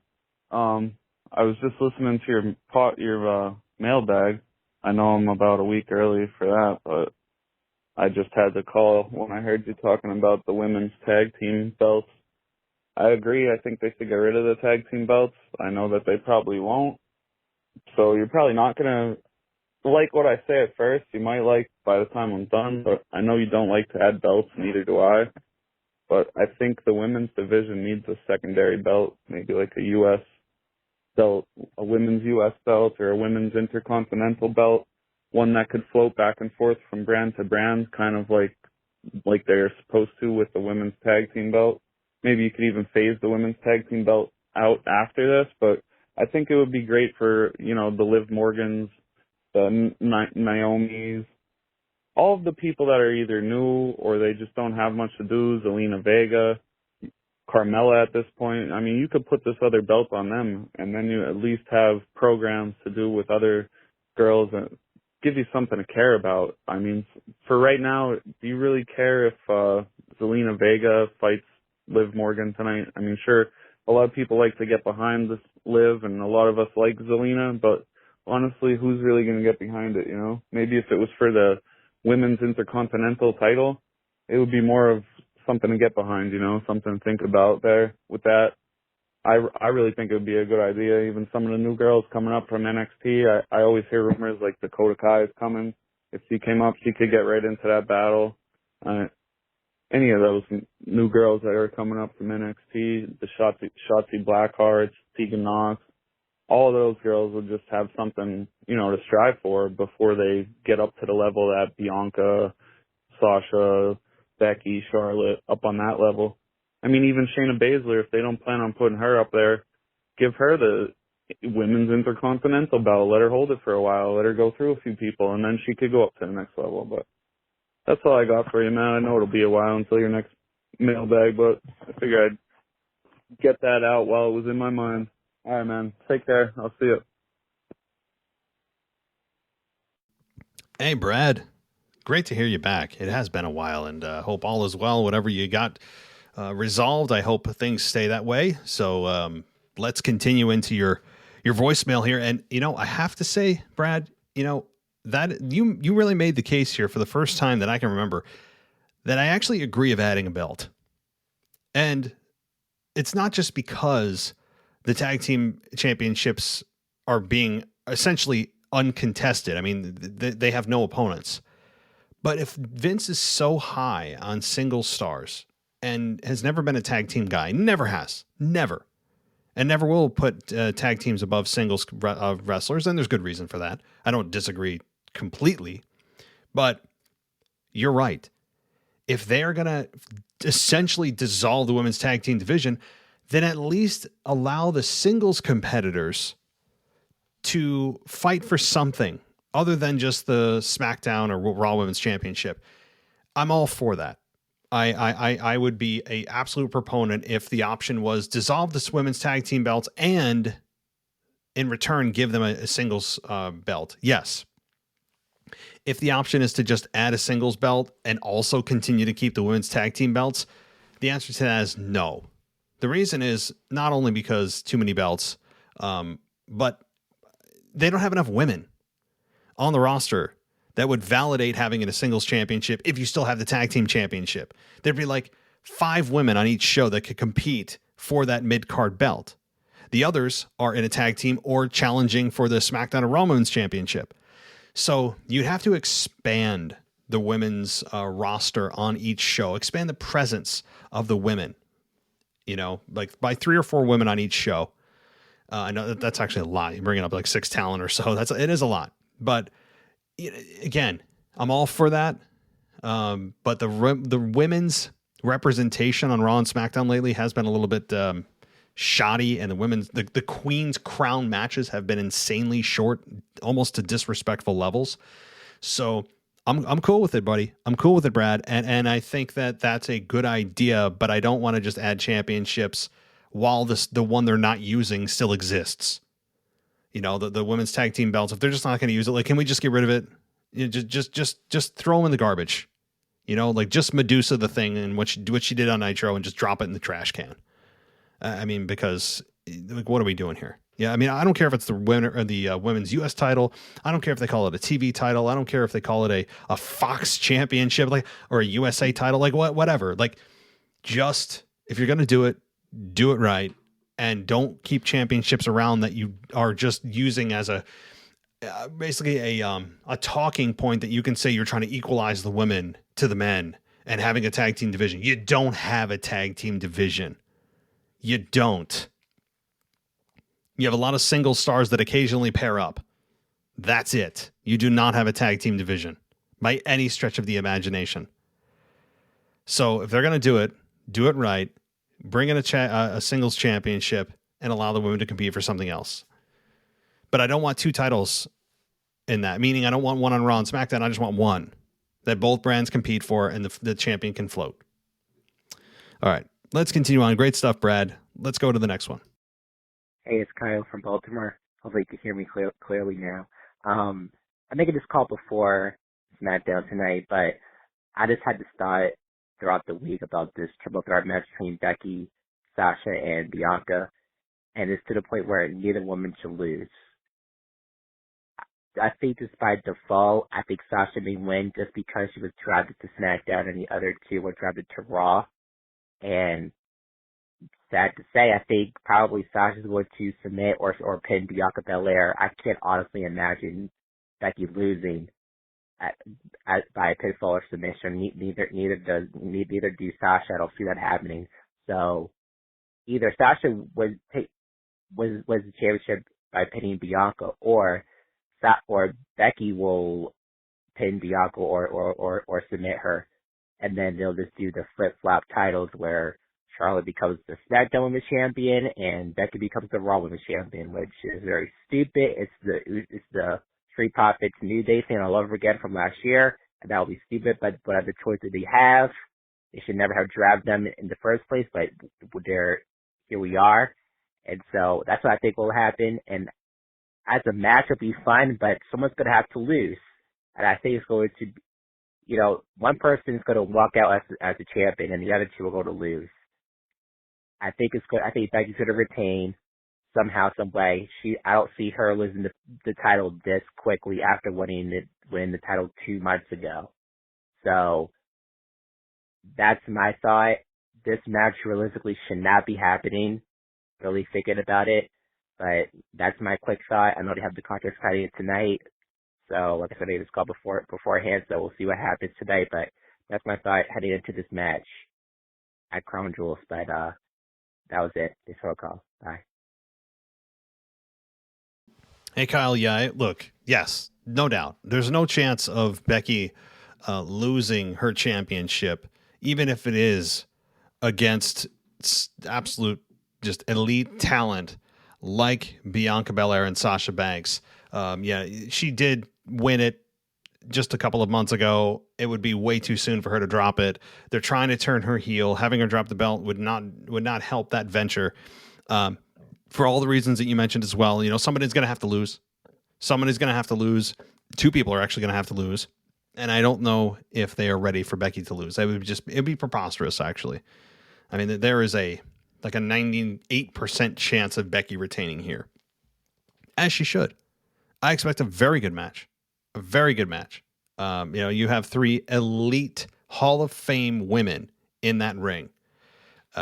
You're going to get an absolute classic, presumably. Not always. Sometimes things on paper don't translate into actually executing the way that you hoped, even if the talent are as great as they are. But you can't have anything less than like a B+ match from these women. You can't. But you're right, Kyle, and glad we could hear you much clearer this week. It's much better. So thank you, Kyle. Hope to talk to you soon, and let's keep things rolling. Yes, my name is Anthony. I'm trying to talk about the feud with Roman and Brock Lesnar coming up at Crown Jewel, and just put a few ideas out there, and then maybe speak my mind on how I feel it should go, or not even just that, on see where everybody's at on that situation. Hey, Anthony. Well, good to hear your voice. I don't know if you have ever called in before. I'm going to assume not. I mean, you're more than welcome to also give your opinion on where you think things will go. I think you're asking for what we think will happen. I believe that was what you were asking for. And, my thought is this is tough. I mean, we're going to have a full preview and prediction show this week. So I'm not going to, I guess, bury the lead, as they say. But that said, I think there is a strong possibility, and probably a very likely possibility, Roman Reigns retains. But it's not straight up beating Brock Lesnar, just mano-a-mano. He hits a spear, maybe he hits 18 spears and finally pins Brock. I think there's some kind of hanky-panky going on. I don't know if it's brass knucks. I don't know if it's a third-party involvement. Paul Heyman is a wild card. Although you don't want a match centered around Paul Heyman, because Paul Heyman can't have a match. So you got to be careful how much you bring Paul into this. You could have maybe Drew McIntyre interfere and saying, I didn't forget what happened last year at Survivor Series. I mean, I think that's an outlier, but you get my point. There are several options to have Roman Reigns win, and I do believe he will. I wouldn't say it's certain. I wouldn't say it's certain to going against Brock Lesnar, but it is very likely in some kind of controversial way, as Roman's victories have often been, where he has, and he's beaten some guys straight up, but like the top rope breaking for Finn Balor kind of way. Like Lady Luck, the wrestling gods are on his side. That's what I think. But let me know what you think, buddy. Call back. All right. Continuing the voicemails. Hey, man, it's Justin from Maryland. Just want to give my thoughts on a couple of things that happened this past week. So first is I was very disappointed in the outcomes in the first round of SmackDown for the Queens tournament. We definitely want Liv Morgan to win. I don't understand why they let Carmella win. And then I understood Zelina Vega, but now you're having her fight Carmella, and they were just tag opponents like 2-3 weeks ago. So I was just very disappointed in that. I thought that they would at least let Liv Morgan go to the finals. So it definitely looks like Shayna Baszler is going to win that. The King of the Ring, I definitely enjoyed the matches. I had a feeling that we weren't going to get Xavier Woods against Kofi because, like you said, they don't want to bring up the New Day. So I feel like it's a toss-up between Finn Balor and Xavier Woods because Twitter and everyone else want Xavier Woods to win. But, I mean, can you really have him beat Finn Balor? Like, he just lost to Roman Reigns. So I feel like you should give Finn Balor the King of the Ring, you know, just as a thank you. But, I mean, it could go either way. So definitely looking forward to the finals. I love Drew this week. He definitely showed a different side of him, more aggression. I love the Claymore and Big E. It's kind of sad that he won't win the title because we don't see the Claymore as often as we did, you know, when he won the title. So I definitely like that side of him, the blood on his face, you know, and then them fighting at the end. I felt like that was good. And finally, I want to talk about Seth real quick. Hopefully he wins Hell in a Cell. He definitely needs to get one back for that awful Fiend Hell in a Cell match that we all saw a couple years ago, and he definitely explained his frustrations on that. So just hope that Seth Rollins wins, and then Edge can take time off and come back at WrestleMania or something. Cause he's not full time, so I don't think he should win and then just go away. So that's it, man. Thanks, and I'll talk to you next week. Hey, man, this is Justin from Maryland again. I just want to get some off my chest because I keep forgetting to say my piece on this. So sorry about the second voicemail, but it's definitely time for Big E to change his finisher because that finisher is honestly garbage. When I saw him pin Bobby Lashley for that title, it just made me sick because that finisher isn't really a good finisher. Like, it's like a transition move. So he needs to change that finisher. I don't think he's gonna pin Drew with that. I mean, it's possible, but I think he's gonna win by a roll up. I think Drew's gonna try and go for a Claymore and then he gets rolled up. Because it's just like that finisher isn't really believable. But I could be wrong. Or, you know, they might give Big E the clean finish with that finisher. But, man, I hope he doesn't beat Roman Reigns with that finisher because it's just not doing it for me. Like, just alter it a little bit. But, yeah, that's it, man. I just think that he should change the finisher because if he beat, like, Roman Reigns with that finisher, it's just not really believable. Like, Roman Reigns is taking stunners and everything else. So, yeah, but that's it, man. I just wanted to get my thoughts on that finisher. Hopefully he changes it soon. And, yeah, so looking forward to your responses, and I'll talk to you next time. Justin, awesome to hear from you. Don't worry about the second voicemail. I just stitched the same the same callers together as you just heard. No big deal. So good stuff. Good stuff. And let me start with your comment about Finn Balor and if he could actually be winning the King of the Ring. They could, and they could do it as kind of like a thank you, like you said, or a consolation prize. But I think Finn is above that now. Like, Finn is not in Little League anymore. Finn is at an elite level. Finn is an otherworldly talent. Finn is not up and coming. He's not the new guy on the block that you might get a push from, and this could be his moment to excel and propel his career to the next level. Finn should already be at that level.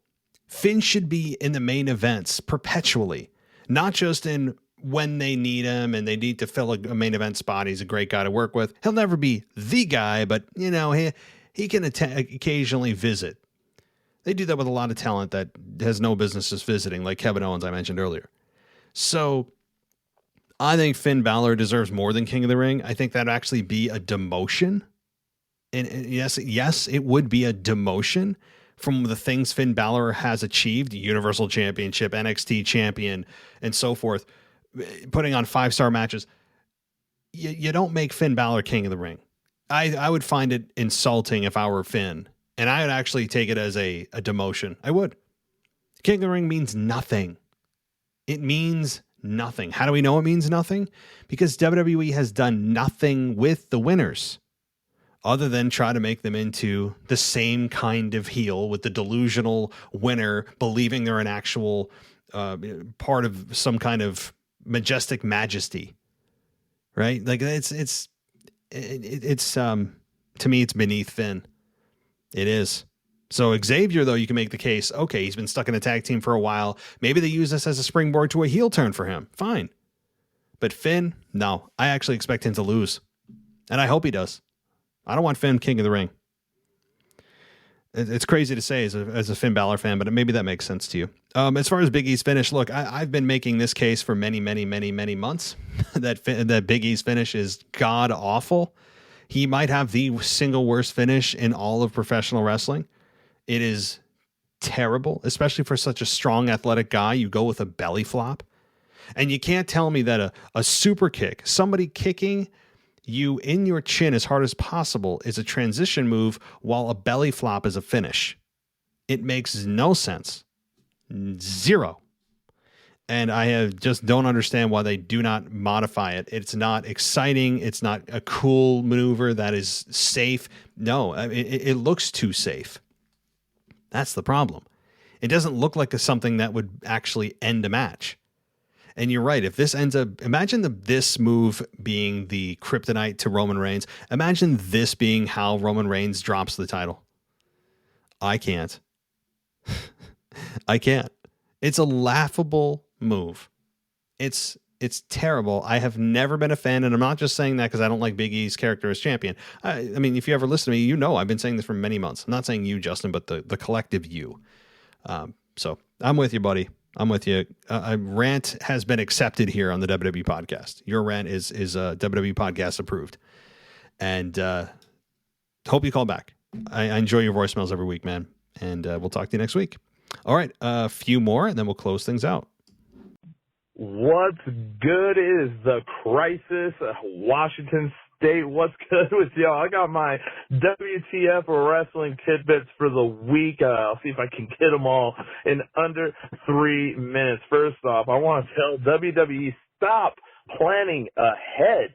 The whole ridiculousness of booking matches between people before other matches are done, aka we have the whole New Day possibly with the Bloodline right now at Survivor Series, and we haven't even gotten there yet, gotten through pay-per-views. So, what the momentum are they thinking? It's absolutely ridiculous. Please, please, please stop planning ahead, because it really, really invalidates and it lessens the matches it takes to get there. I hope you watched the TakeOver match with Dominic Dijakovic, a.k.a. T-Bar, and Keith Lee. It's on TakeOver Portland. I know you got that with the Peacock app. All of us got that. We all know it. But another moment is what in the roll-up is going on with Liv Morgan? For real. Why you got her losing?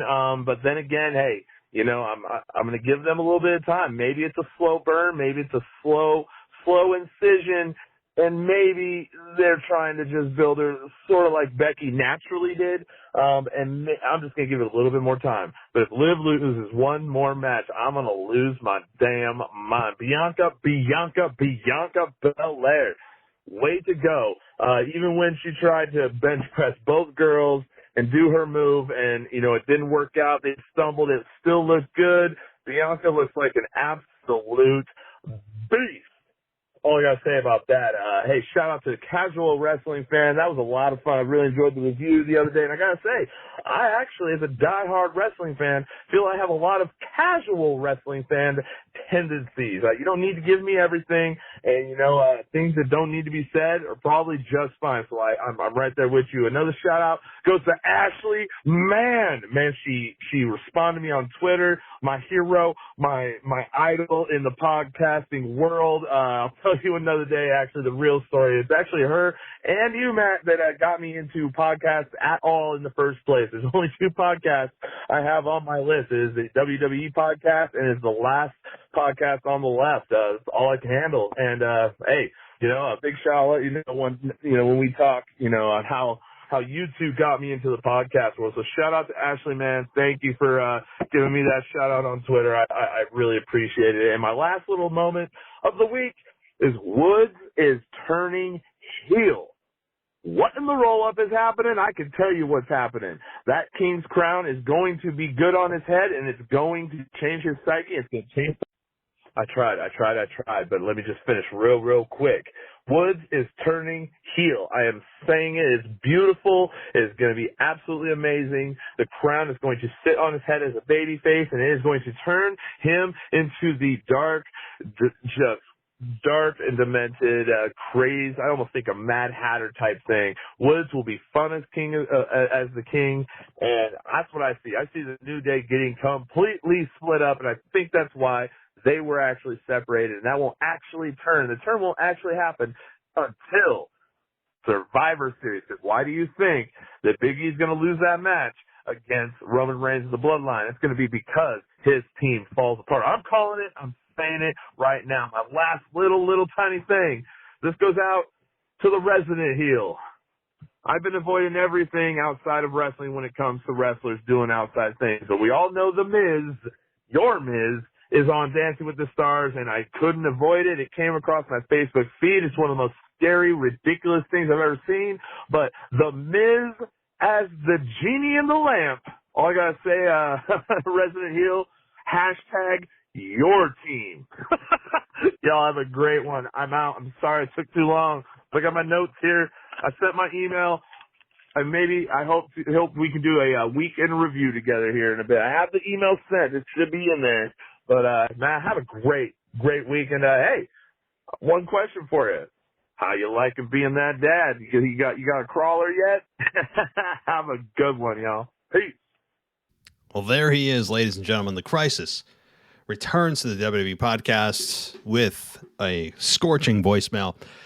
First things first about being a dad. Yeah, look, I know that many of you out there who are parents can relate to being a dad or being a mom or whatever. It's challenging as hell. You have your days where you want to you don't want to be ungrateful, but it's just brings you to the absolute limit of your patience. And certainly it forces you to grow, and it forces you to not think about yourself. So if you have any selfishness in you, I don't mean you, just anybody listening, it will immediately, you will be quickly vanquished of that because you have no choice but to not think about yourself. It is about the kids and that's it. So, well, of course not that's it, but it's a big part of your day. Nonetheless, I don't have a crawler yet. I mean, I have a 2-month-old, so she's still, she's trying to turn, right? Like when you change her in diapers, she's got the turn going on, like she's kicking out. At least that's how I look at it, right? Because I'm thinking about wrestling all the time. And look, I know that also you are a little more in line with the casual wrestling fan about not needing to know certain things. You're okay with storyline holes and things like that. I used to be like that. And I'm not saying I'm better now. I actually am a little bit jealous that you guys can watch wrestling and not have such a critical eye like I do. Again, I'm not saying I'm smarter by any means, just that with doing this podcast, I have to look at things a little more critically and in a more analytical way so I can have this show and speak halfway intelligently about it. But I was in your boat, guys, and then I jumped ship, and I'm now in this boat of just critical thinking about the product, sometimes overthinking the product, which is exactly what it's not meant to be. Sometimes it's just a form of entertainment. But okay, let's get into some of your points. I mean, I already talked about Liv. I'm not trying to disrespect your comment about it, but I've already kind of beaten it to death about Liv Morgan and the frustration of fans. As far as WWE stop planning ahead, yeah, I mean, I agree that they need to stop talking about 2 pay-per-views ahead and just look at the task at hand. The only time I'm okay with that is when it's WrestleMania time, right? Because when you win the Rumble, they automatically look ahead to WrestleMania, right? Even though there's 2 pay-per-views in between, like Roadblock and Fastlane or whatever other random pay-per-view they now stick between them. I get that. But outside of WrestleMania season, it should not be done. It shouldn't. And also because it's dangerous to do that with how often Vince changes his mind. So in real life, with Vince being so scatterbrained at times, and you hear about the scripts being torn up and Raw being rewritten an hour before the show, do you really want to be talking about something 2 months down the line when you can't even figure out what's going on that night? It's not just bad from a fan's perspective, but also from internal controls. Like, do you want to really be talking about this when Vince could change his mind at the next production meeting? So I'm with you on that. Bianca, yeah, she's a beast. I know that her double finish did not go as planned. The KOD did not go as planned. I actually didn't know that didn't go as planned until people talked about it. I'm like, oh yeah, that makes sense that she, kind of messed up there. But that's how smooth she was in transition and adapting to things that didn't work on the fly. She was able to just boom, come up with something, make it look good. And it was, I mean, I'm not knocking her for it. She did a nice job of being able to improvise when things didn't go well, and it still looked great. So yeah, Bianca's a beast. Woods going heel. Yes, I know. I've also talked about that. So again, I don't want to beat a dead horse, but if you listened already up to this point, you know how I feel about Woods going heel. Ashley and myself, or rather, you gave a shout out to Ashley and a shout out to the Casual Wrestling Fan. But Ashley and I got you into podcasting, listening. That's cool. I really think that's a cool thing, and hopefully you continue to listen. And we'll get you on the weekend review. Let's look past the Crown Jewel pay-per-view, though. Things are really just backed up between now and then with not just my podcasting schedule and some co-hosts coming on, but also just like other things going on. So yeah, we'll get you on, but that's cool that we were able to get you into podcasting. That's a cool deal. And, I actually, if people are wondering who got me into podcasting, nobody asked me, but I'm going to tell you anyway. Two people, actually. The first was The Torch. Okay, Wade Keller, his team, great job. They don't pay me to say that, but they do such a great job, and they've been around for so long for a reason, right? They're one of the most successful podcasts and successful wrestling websites ever to date. And so, like Wade and his team got me into it. I'm like, hey, I could do this, right? I was actually on with him and Jason Powell when Brock Lesnar re-signed right before WrestleMania 31. I was all nervous on the phone and because I was a caller into their live show that they had in Blog Talk at the time.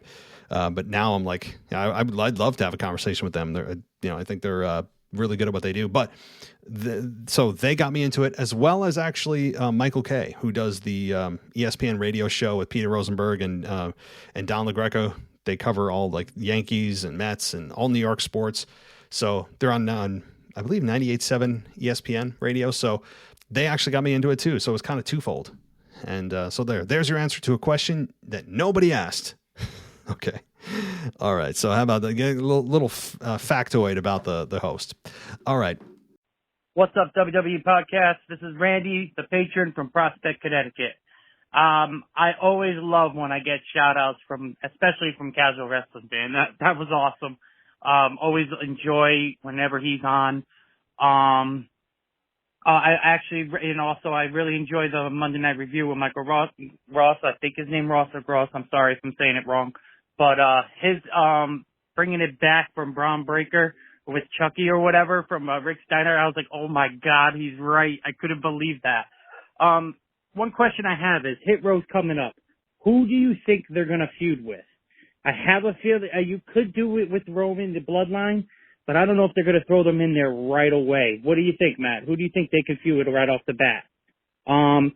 Sad Liv lost, but I'm excited because I think it's going to be Shayna versus Selena. I could see either one of them winning, but I'm not really sure how Shayna could go from there once she wins, like how she would act. That's pretty much it right now. Thanks again, guys. I enjoy it every week, and I'll talk to you next time. Randy, good to hear from you, buddy. Thanks for all the support and the comments, and I'm glad that you enjoyed the shout out from Casual Wrestling Fan. He is one of our more popular co-hosts that come on every now and then, and when he and his wife did the Takeover Mailbag show, that was like critically acclaimed. I think it was like certified fresh on Rotten Tomatoes for a while, I think. But yeah, no, that's a cool deal. And your question about Hit Row. So as I look at the SmackDown roster that were drafted in SmackDown, I don't believe that they're going to immediately go to Roman Reigns. I don't. I think it'll happen. I think Hit Row would be a nice combination with the Bloodline. In fact, it would be and could be one of the, I think, better put together stories for the Bloodline, but I don't think they're immediately going to be shot there. I think they're going to mess around in the tag team division for a while.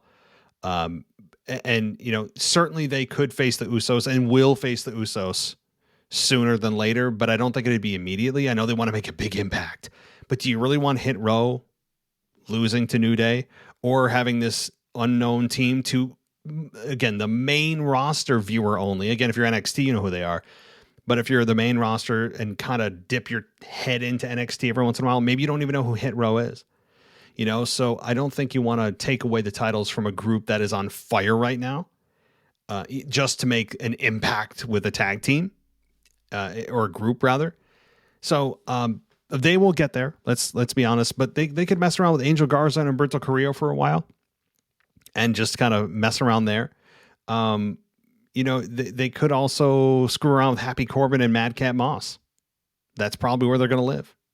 Even Kofi Kingston and Xavier, if Xavier doesn't turn heel. So they've got, or even Mansoor and Mustafa Ali, if they're still a team. We'll see if that they have a reconciliation. Or Jinder Mahal and Shanky and Veer, right? So, or rather, Veer's on Raw, but Shanky's on SmackDown. So they do have a lot of heel teams to work with before they get to the Usos. And I think that they will do that for several months before the Usos are up next. And perhaps it's Usos versus Hit Row at WrestleMania, and that's where they drop the belts. Where Roman also drops his. And then we see where the bloodline lands. So that's my thought, Randy. Good question. Thanks for the support again. And let's get to, let me say that. I say this every week, and then it ends up being one more voicemail. So let me look in our list here. We have one more voicemail. And this is Mr. Kyle from New York. So let's see what he's got to say. And no pressure, Kyle, but you are the final voicemail, so we got to make it count. Here we go. Hey, Matt, it's Kyle from New York again, and I'm probably calling you while you're recording the mailbag again. It's really late again, so sorry if I called during it again. But, hopefully next week I won't do that. I'm sorry if you call in too late. I'm just pretty busy, life and having a job and stuff. Anyway, so I know what to come on and say tonight, but I need to say something with the mailbag. So the only thing I could think of to ask is, who do you think is going to win King of the Ring and Queen's Crown? Which I don't know why it's not called Queen of the Ring, it's stupid, but whatever. I think it's going to be Xavier Woods and Doudrop. I know I don't want Doudrop either. I just can totally see it happening. I think they're going to make her a female version of the old Otis. Not the Otis we have now, Chad Gable. The funny eating Otis that was like another version of Big E. Like, that Otis, I think they're going to make Doudrop the female version of him, which I hope doesn't happen, but I could just see it happening. I think her and Xavier Woods are going to win both tournaments. Now, who do I want to win? For the men, either Xavier Woods or Finn Balor. For the women, I want Shayna Baszler. I want Liv Morgan, but that's not happening. So, yeah. So my question is, who do you think is going to win both tournaments, King of the Ring and Queen's Crown? My second question I thought of is, so Bobby Lashley had a good promo. I listened to your Raw review. And also shout out to the casual wrestling fan on the weekend review. He shouted me out, so shout out back to him. He's cool. And, yeah. So Bobby Lashley's promo was really good. I agree. You said in your Raw review, when you said on your Raw review about it, I agree. It was really good. But Bobby was talking about ending Goldberg's career. So my question to you is, do you think he will actually end Goldberg's career? Like, will this be Goldberg's final match? I know he has 2 more matches scheduled for next year, but maybe he'll cancel his contract. Maybe he'll end his contract early. You never know. Do you think Bobby Lashley will actually end his career and this will be Goldberg's final match? That's my question. So that's it. My 3 minutes is almost up. Those are my 2 questions. So thanks as always, and I'll talk to you next week. Kyle, you did it again, buddy. Yes, I was recording as you sent it in. That we have synced schedules for when you call and when I'm actually recording on Wednesdays. But yeah, I know you got your job or whatever else. Don't worry about it. I mean, you're good up until I hit the stop button, and then I cut off any voicemails that come after that. So you are my final voicemail. So yeah, no, look, no deal, no big deal. Call in whenever you want. Who do I think is going to win the King of the Ring? Xavier, I think, is a very solid pick. As I look at the matchups here, or the brackets, we have Rey Mysterio and Sami Zayn. I think Sami Zayn advances because of Dominic, and Dominic will accidentally cost Rey, and they're off to the races with their rivalry, hopefully. Finn Balor, Cesaro. I think we have a Cesaro or Finn Balor advancing. and then you get Sami Zayn, Finn Balor, of which we get to the finals of Sami Zayn versus Xavier Woods. I think ultimately on the other side of the bracket, it's going to be Xavier who gets to the finish there. You can't have a heel versus a heel in the final. So Sami versus Woods is going to be the final. Now, I believe that Xavier will win, but who do I want? Just like you, I want Sami Zayn. I think Sami Zayn would be a phenomenal king. It would fit his personality perfectly. So I want Sami, but I think Xavier. With the Queen Crown, i.e. Queen of the Ring, they will probably do Zelina Vega. I think Zelina Vega is the one who will win this, and I think she'd be a good fit for it. I don't want Shayna, as I mentioned way earlier in the show, because of her personality. It conflicts with what the Queen of the Ring or the Queen's Crown would be about, again, this is my royal decree to my subjects and kiss my feet. And I have this, Spirit Halloween scepter and robe that we just picked up that suddenly has become a royal garment that I am now endowed with its power. I mean, I don't know how I come up with that, but you guys get the gist, right? Like it is this character tweaking victory for most of the winners, that it's very good for a heel to win, or it's at least predictable that a heel wins because it fits the heel character. But Shayna's she's a heel, but she's a different kind of heel. You can't fit it into Shayna with her personality. I think Zelina would be a good fit there. I'd rather see Shayna Baszler snapping people's arms than pretending she's some kind of queen, and so anyway, do I think Goldberg is going to have his career ended? No. Do I think it could be perceived that it's ended? Yes.